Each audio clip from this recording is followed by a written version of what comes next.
Yes. Okay. Da, da, da. Dun, dun, dun.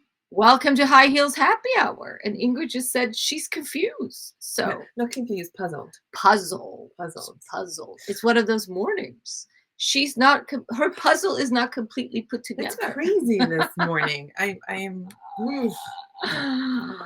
Well, it's one of those mornings. And I was so prepared, which is really frazzling. So I'm not. Yeah, it's okay. Maybe you just weren't used to that, so it just messed you up. Possibly being organized is not my thing, so it must have been like, what are you doing? Well, anyway, so that's my check-in. So what's your check-in? So her check-in is she's frazzled. I'm good. Everything's good. Kind of feels like, winding down summer, which I guess summer technically heat-wise is not winding down, but school is soon back in session, at least here in Florida, where we go back to school early. Yes. So yeah, it feels like it's kind of winding down, and life will be back to normal very soon. Back to chaos again? No, it's gonna be great. Do we have a hack? Yes, I have a hack. I made my hack. It's a craft hack. Yes. So I love essential oils. So I came up with these blends, one for sleep, and one for frazzled day, which I should be using already. You gotta try. That's good. So it's pretty bottle too. And then this one you might have to spray a little bit. So, but I don't want to sleep now. No, you don't want to sleep. So this is actually sleep and nightmare, which is really cool. So what do you have? Do you mix it in a regular oil and then put little essential So when you do drops? A roller, you do essential oils and you do a fractionated oil, either coconut, jojoba, is that how you say? Jojoba? Probably Chris, our guest. Jojoba. Yes. I don't know. Can figure out the name. Okay. And you just mix it. And then when you do your sprays, you do distilled water with witch hazel. And then you do your essential oils. And they're really good. But I did a couple of blends. I actually did it with my group. Fun. So that's fun. Yeah. That's sometimes a fun art project. There's one for migraines and all that. So I'll share a couple on our notes. Okay. So that's mine. That's cool. What's yours? Oh, so I have a bought hack. I did not make it. So I did buy this, and full disclosure, I was a sucker for the Facebook ad. It took like 2 months to get here from China. It came with no descriptions, nothing. No, but what it is, it's like a little stitch, quick stitch. Because often, and I often kind of got like in the décolletage, sometimes you're worried that it's going to open up. And I've always worked with trying to, either I sew in a button or I put a safety pin because the tapes don't really hold. Yeah. So I saw this and I thought, it looks like exactly, if you've ever worked in retail, this is what you mark the clothes with. I remember my mom had clothing stores. So this is how you price tagged all the clothes. So I saw it. I'm like, this is really smart. So yes, it works. I just did it here. See, so it came with black and kind of see-through. Now, I will not recommend buying it from Facebook. I think they have a similar thing on Amazon. I'll put a link. It will be quicker. It was not expensive, but it took forever. I thought I wasn't actually going to get it. And again, no description, no instruction, no nothing. So it took a while to figure out how to put these in. But I will say it's a great quick fix little, and it's easy to remove if you want to do that. It's just like these little plastic things. So for all us that want a quick little stitch here and there, it's a really good idea. That's my hack. And today we have a great guest. So exciting. And we should say it's been a long time coming. We've tried to match our schedules, and finally we did. And she's not just a very smart, brilliant woman. She's also one of our very close friends, part of our style club. And we're both patients of hers. So, do you want to say anything about our guest before we bring her in? That she's amazing, and they should be probably pulled over to listen to her because they're gonna get so many nuggets today. Yeah, so we're going to talk about acupuncture, little Asian medicine, and other fabulous things that our dear friend Christine Nielson, MD and acupuncturist, she's going to tell us all about that. So, without further ado, Chris, da da da da. Welcome to High Heels Happy Hour. Hello, everybody. Hello. Good to see your pretty face this morning. It is so good to see you guys. So do you want me to tell you a little bit about me first? Please. Okay. Who are you and how did you come to do what you do? So I went the traditional medicine route, and I went through Western medicine. I trained in family medicine and geriatrics, and I worked in academics and a geriatric program, like a day health center, for several years before I ended up getting trained in acupuncture. And once I got trained in acupuncture, I did both for a little bit, and then I switched over to Eastern medicine completely, especially when I moved to Vero Beach. So that's what I do now. I do a combination of acupuncture, neuro-emotional technique, which is acupressure, breath work. It's like a mind-body technique, and Chinese herbs rather than pharmaceuticals. And then I do a little bit of functional medicine, which is more individual treatment, holistic treatment, and lab tests specifically for correcting or helping the body get back to itself, basically. That's so cool. So you've done it all. So just briefly, because I think there are words thrown around. So what would you say is the big difference, like on a overview of traditional allopathic medicine, which is, what you go to med school for, and functional or integrated medicine? Well, when I was practicing regular medicine, I was, like I said, I was doing mostly geriatric medicine. So the focus was a little bit different, but basically you're treating symptoms, you're trying to find diagnoses, and you kind of have to have a problem in order to treat. And a lot of drugs and the element of stress or the lifestyle or what the patient is living in is always affecting their health, but there's not really a straightforward way to address that in traditional or allopathic medicine. So you see it, but you're like, well, forget that. Let's just treat the symptom or treat the disease. And then now that I do Eastern medicine, it's much more mind-body. So the mind is affecting the body is affecting the mind. So we're treating both simultaneously, and you're really letting the body heal itself more than anything else. Which I think is interesting because it works. However, not everyone does it.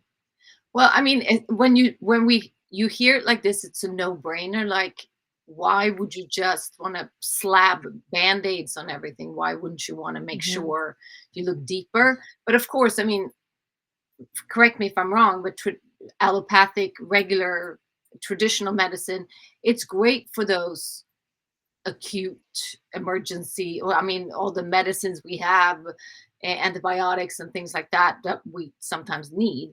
But really, I mean, the Chinese got it. They've been doing these for thousands and thousands and thousands of years. And with functionalists, I understand it too, really looking at root causes instead of just looking at it's more traditional medicine. Is it a correct description to say it's more sick care? Right. And it's more complete overview. Why are you sick? Not just let's treat the sickness. Let's dig deep and see why you're sick. Yeah, much more preventative. Yeah, and it's almost like somebody will have a symptom, but nothing will have shown up in the lab work. There's nothing on the scan, so they come to me. And in Chinese medicine, there's a disturbance in the system.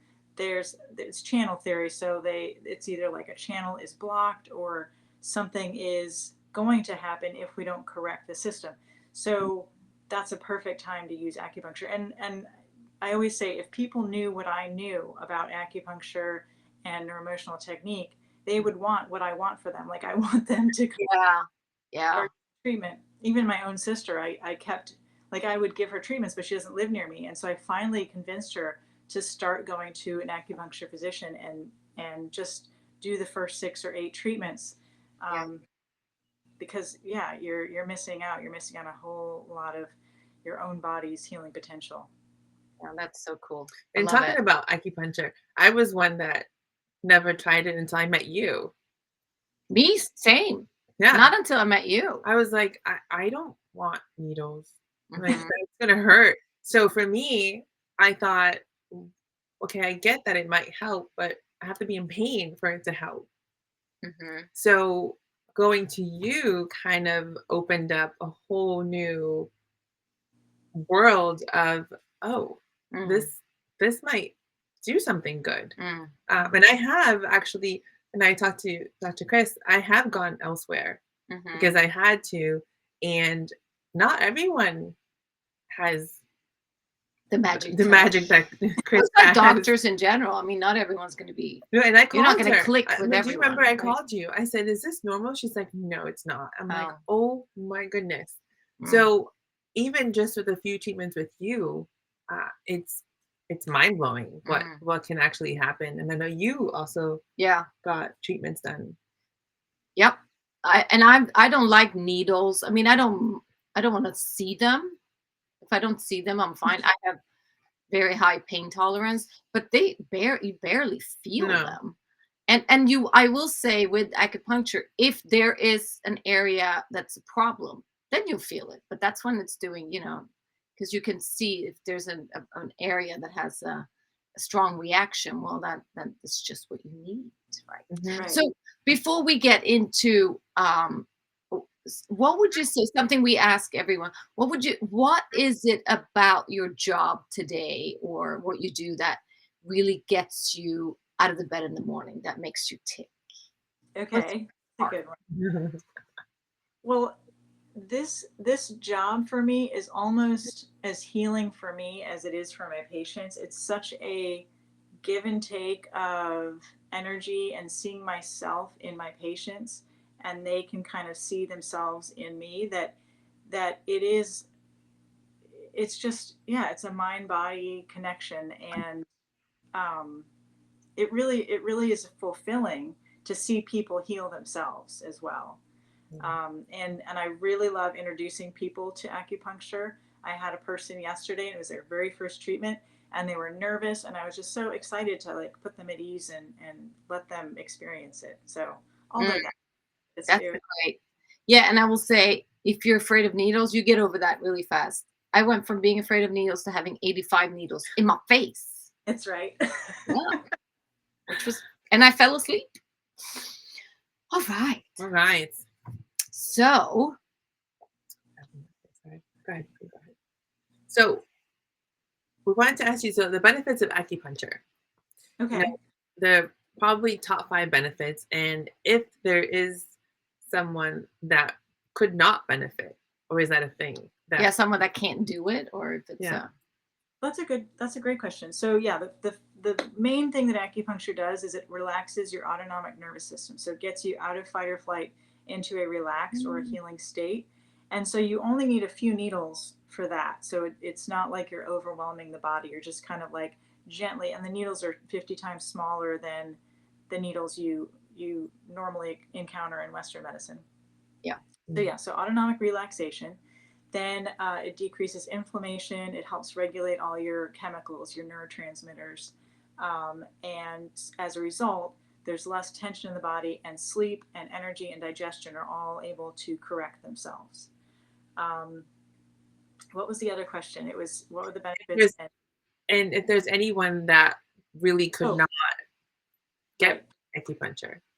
So if somebody is sensitive to the needles, I use less, or I use acupressure, or I use there's a little buzzer we can use. You can use a laser on the points. There's all kinds of ways you can stimulate the points that don't necessarily have to have a needle. Sometimes you can even use essential oil on the point, or a tuning fork. So there's all kinds of alternatives if needles are definite no-go. Okay. But just about everybody, even children that I've seen, I eventually get them okay with the needles. And I'll talk about the other technique I used for that. As far as getting benefit, it depends on the strength of the person's healing potential, how long they've had a problem, and how deep the problem is. Like an organ problem or a nerve problem or a bone problem will take longer. If somebody is weaker, it'll take longer to heal. So most of the time I hear people, oh, I didn't get any benefit from acupuncture. Well, they only did 2 or 3 treatments. Maybe they only did 1 treatment. So if people agree to do 4 to 6, then you can kind of notice, oh, I'm 50% better or I'm 80% better. And then you space out the treatments and you do another 4 to 6 treatments. And once you get to that magic number 12, that's kind of like a reset for your whole body. Oh. So the vast majority of people just don't do it enough. Okay. That you kind of got me on the next question. That's awesome. So 12, is it 6 once a week for 6 and then a little break and then another 6, or okay. And it's different for everybody. Some people who are in intense pain, I don't make them wait a whole week. I try to get them in a couple times the first week, 2 or 3 times, because the benefit at the beginning may be only a couple of hours, maybe a couple of days.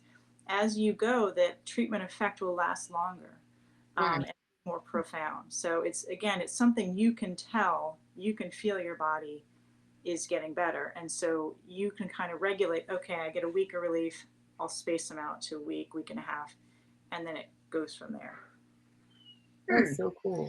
Do you feel that like Western medicine or Western society is more open to acupuncture these days? Is it something that's becoming mainstream? It is. I mean, none of us grew up with it, right? So it's not anything we remember learning about the 5 elements as kids or yin and yang. I mean, these are all kind of strange concepts to us. But more and more, there's been research over the last 35 years, 40 years that have been very sophisticated research. Western doctors know about it. I get a lot of referrals from doctors. Oh, that's good. And, you know, it's just mostly word of mouth. Again, I would do something more likely do something if you guys had done it and said, oh, it was great. So it's that kind of becoming accustomed or, you know, learning helps your friend or family. Yeah. It's like you have to do it first. Go, you get needles first and then I'll go. Yeah. That's kind of what happened. Yeah. And then I tell all my friends about you.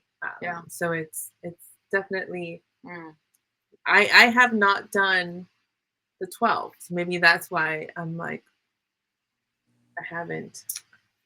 She's just been playing in and out. But I'm willing to do it because the last few times, again, I haven't gone to Chris because I have a VA referral, which I'll be getting to you soon. The new one. We're seeing VA patients now. Oh yeah, that's right. But even the VA and Chris, I think you can vouch for me. They only give you 6. Oh. Yeah, we're doing a collaboration with Scully Welsh, the Cancer Center, and right now, the patients only get, I think, 5. So, you know, it's like at that cusp, if you know halfway, and then you have to submit again. So I think it's interesting because even a big hospital, knowing the effects of cumulative treatment, they should at least do something that's going to be beneficial. Yeah. So I will fight for my 12 at least. But and again, it's even for our own, like, mentally preparing. It's hard to tell somebody, oh yeah, you got to do 12. You know, you want to have them start to feel the benefit.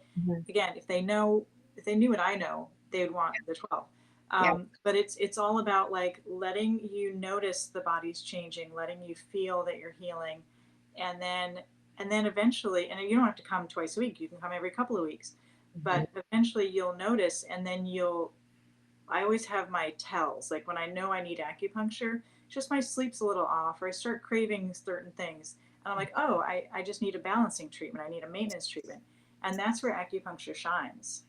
Like it you healthy. Even if you come like 4 times a year, it'll keep you healthy rather than wait till you are sick again and then, oh, let's start again. Although if you get acupuncture regularly, it's never like starting over. It's just a reset. It's a great reset. Yeah, I love that. It's like the service on the car. Right. No, but it's so true. I've done when I started with you, I did the sessions like the twice a week or something, because I can't remember where I had pain, but it was somewhere.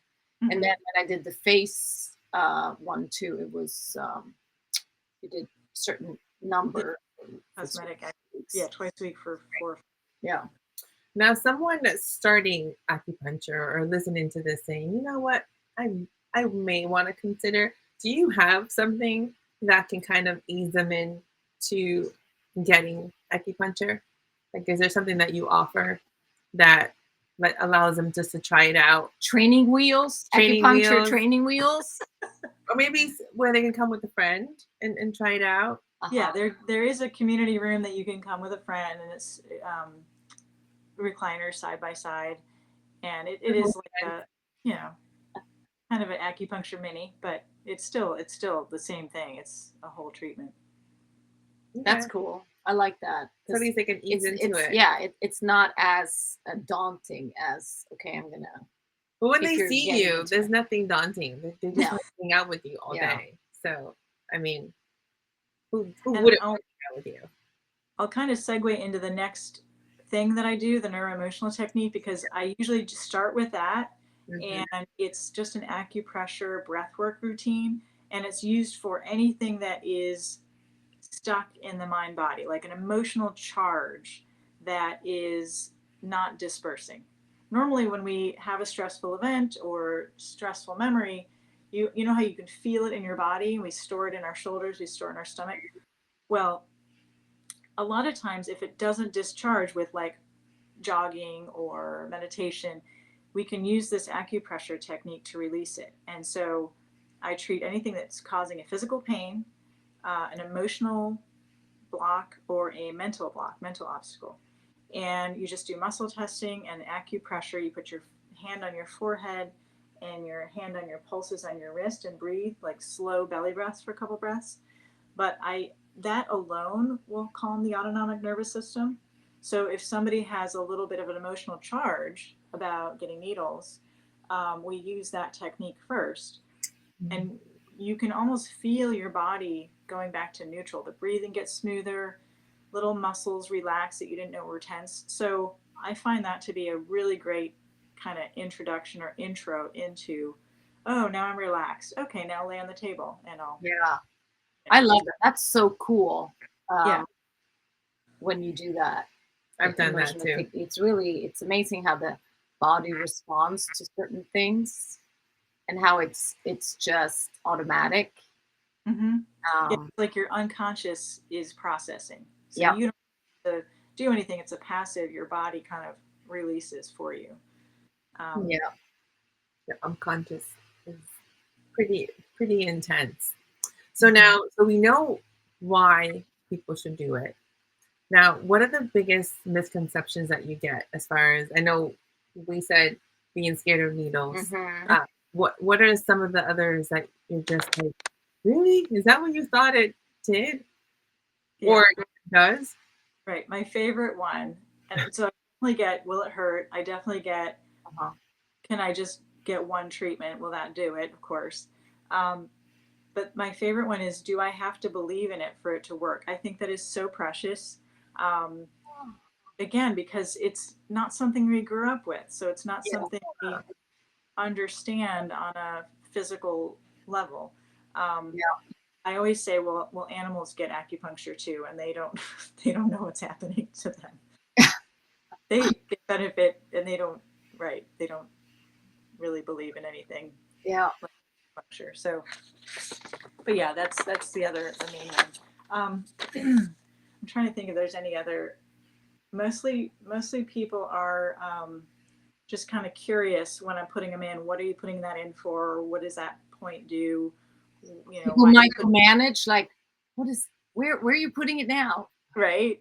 Well, also there's a lot of principles in acupuncture where you put needles shallow or deep. You put stimulation on them, or you don't. You use opposite limbs to treat opposite sides of the body. So it doesn't always make sense.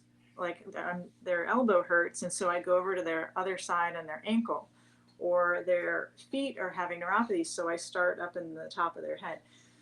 So I do like to kind of explain these principles while I'm doing the treatment, but yeah, it doesn't always look like you expect it to look.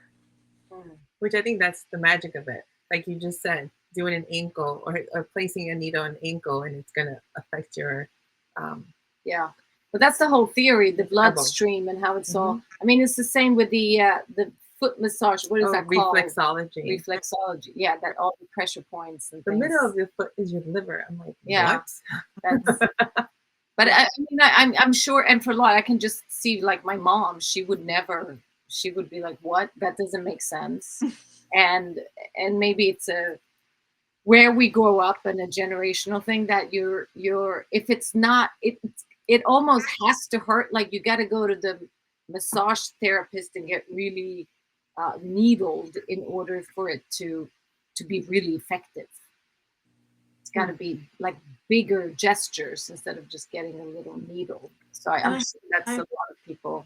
Yeah, in this society, there's not a lot of people who want strong needles or painful needles, but there are a few. They're like, well, I didn't feel anything. Can you like stimulate it more? I'm used to feeling it ache all the way up my leg. And it's just a different technique. Yeah. Yeah, there's a map of the body on the ear. There's a map on the scalp, Korean hand acupuncture. There's a map of the spine and the limbs on the hand. So there's a lot of that kind of like reflexology in Chinese medicine.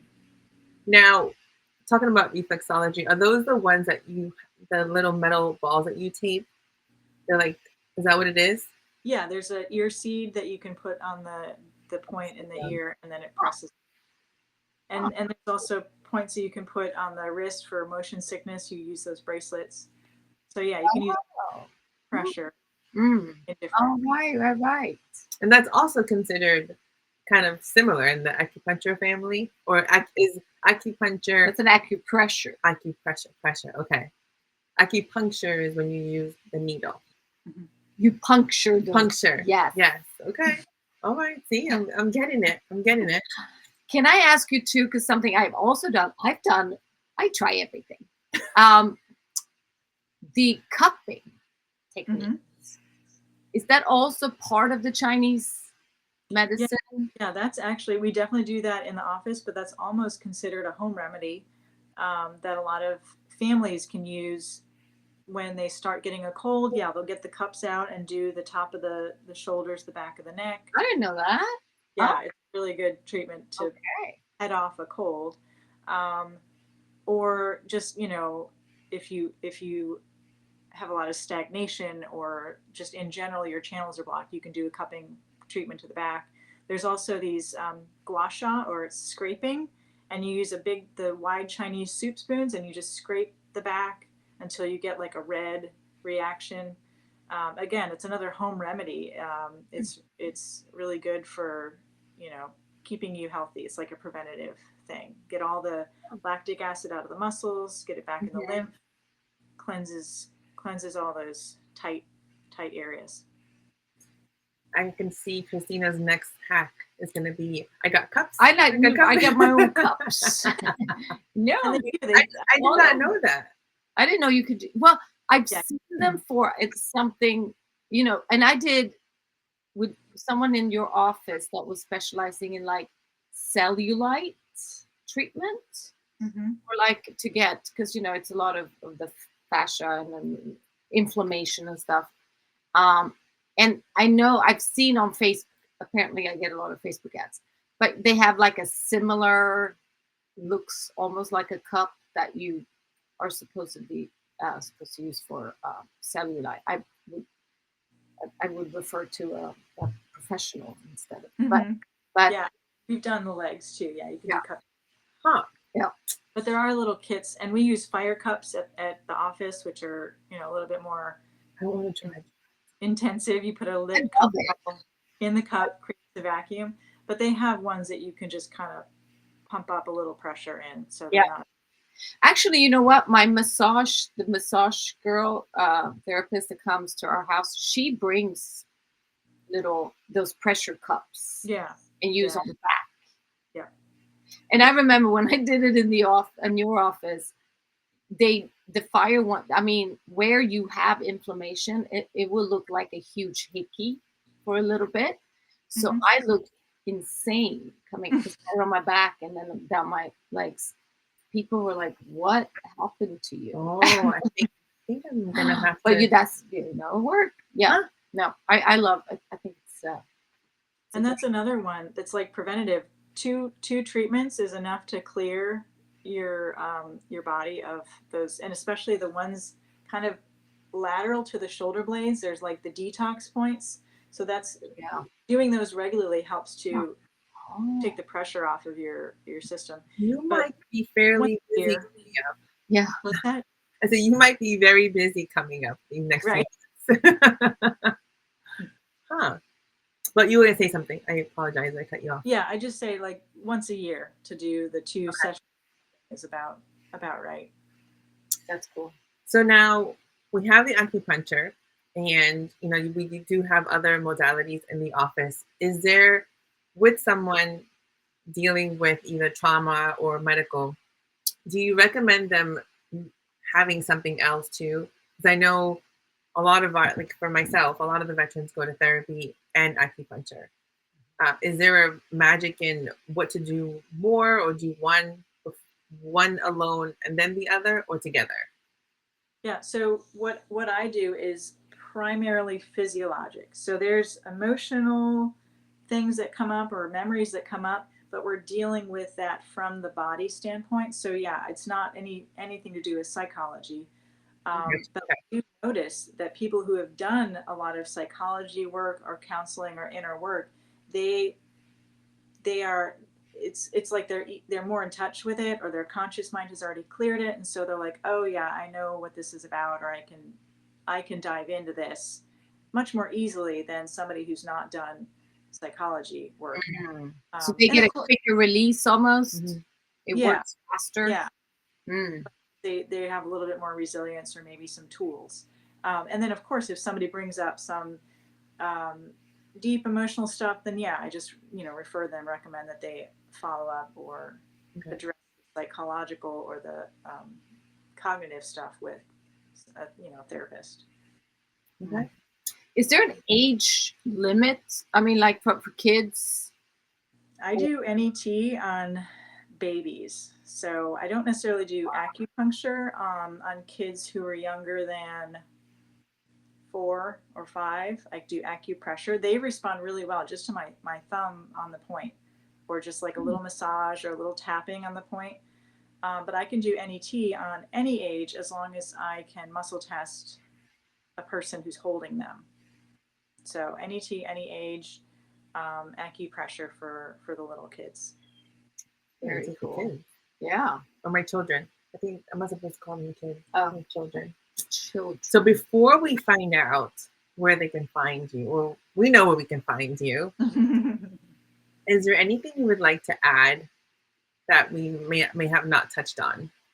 Yeah, so the only other thing that I do is Chinese herbs and functional medicine in general, but the other practitioners in my office do more of that.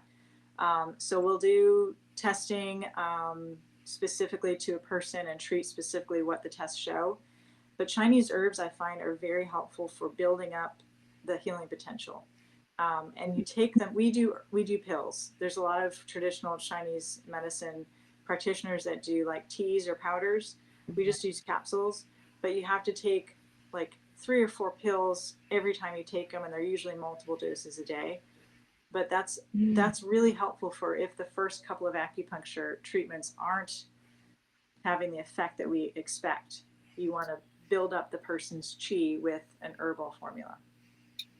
Oh. Have you tried that? Well, I've tried some of the capsules. I'm not sure.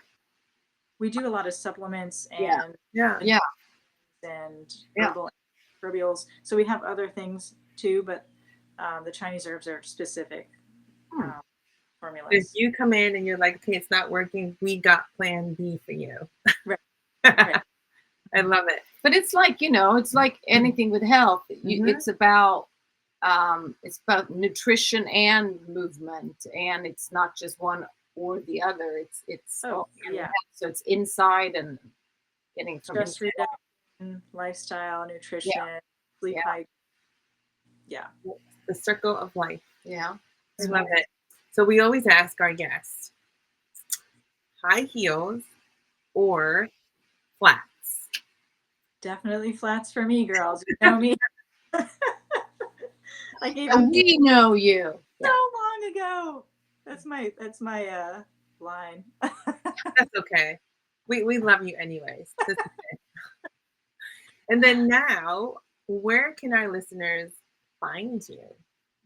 Well, I work at Indian River Acupuncture and Functional Medicine, and it's on 36th Avenue, right near the hospital. Here in Vero Beach, yeah. Vero Beach, and we have five practitioners now, and we should have a sixth before the end of the year. Oh, so, wow! Very cool. More practitioners. Yeah, it's a fabulous place if you are local in the area. Are you active social media wise or anything where you give little tips and tricks? Yeah, we have a little Instagram account. Mm-hmm. Okay, we'll link all of that in the show notes so you can check it out. That's great. Well, thank you. Thank you, guys. Coming on and showing everyone the possibilities and also being open-minded to this, because I think that's where so many go wrong, that we're just too closed off. Yeah, I mean, I learned a lot today. Yeah. So, and I feel like it's been too long. I need to come back in. I know. I was just thinking. I was like, we need to get our tune-ups. Yeah. Great. Well. All right. So, we get cheers. Until next time, we'll see you soon. Okay. Cheers. Okay.